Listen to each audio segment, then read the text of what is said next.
पहिल्यांदा तुम्ही बाईट दिली होती जी आर नंतर, पण आता ओबीसी समाजातल्या लातूर जिल्ह्यात दोघांनी आत्महत्या केली आहे. काय आव्हान करणार? मला असं वाटतं की जोपर्यंत दोन्ही समाजाचे नेते खरी वास्तविकता काय आहे ही समाजापर्यंत पोहोचवणार नाही तोपर्यंत हे तेढ कमी होणार नाही. याच्यामध्ये पहिल्यांदा तर मी एवढंच सांगू इच्छितो की ज्यांच्याकडे कुणबी नोंदी आहेत त्यांना सर्टिफिकेट मिळणार आहे.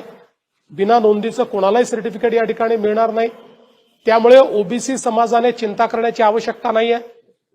मला असं वाटतं की कुठेतरी हे जे वातावरण तयार करण्याचा काही प्रयत्न करतायत की जणू काही आरक्षण गेलेलं आहे, अशा प्रकारचं वातावरण तयार केल्यामुळे मुलांच्या मानसिकतेवर त्याचा परिणाम होतो आणि दुसरीकडे दुसऱ्याही बाजूनं टोकाचंच अशा प्रकारचं राजकारण या ठिकाणी चाललेलं आहे. अशा राजकारणाने कधीच समाजाचं भलं होऊ शकत नाही. समाजाचं भलं हे समाजापर्यंत वास्तविकता पोहोचवली तरच होऊ शकतं. आम्ही ती वास्तविकता समाजापर्यंत पोहोचवतो. समाजाची काळजी आम्ही घेतो.